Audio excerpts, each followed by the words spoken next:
Il y a une histoire derrière la couverture. Il y a une émotion derrière la couverture. Tout a commencé par cette couverture aux couleurs de l'emblématique compagnie de l'Abbé d'Hudson. C'est pas juste une couverture. C'est comme un trésor. Dégoté par l'une de ses filles il y a une dizaine d'années, l'objet a été le point de départ d'une tradition familiale. C'est une complicité entre mes filles et moi.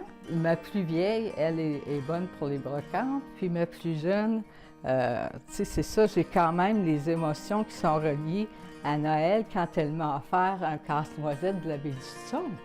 Dès son plus jeune âge, l'Abbé a été l'un de ses magasins préférés. Alors assister à son déclin n'a pas été facile. Il y avait du personnel pour t'aider dans les rayons, t'sais. Puis au rayon des cosmétiques, il y avait une maquilleuse, tu sais, comme... Là, aujourd'hui, oh mon Dieu, j'y étais il y a quelques mois, tu rentres là, puis tu te rends à la caisse, il n'y a même personne à la caisse. Là. Elle regrette que la liquidation de la quasi-totalité de la marchandise n'entraîne la revente de certains articles à des prix astronomiques.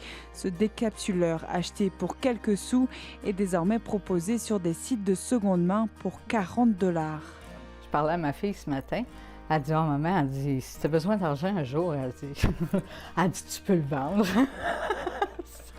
La collection de Lise n'est pas figée, elle vit par les toutous, les vêtements et les jouets destinés à ses 7 petits-enfants. Et un objet fait l'unanimité, le hamac rayé installé au sous-sol où tous aiment se balancer. Il y a des gens qui se rappellent de leur enfance quand leur grand-mère préparait une tarte aux pommes, quand ils venaient la visiter. Moi, je suis pas bonne dans les tartes aux pommes. Mais ça fait que je leur ai préparé une chambre de l'Abbé d'Hudson. Ici Anouise Michel, Radio-Canada, Gatineau.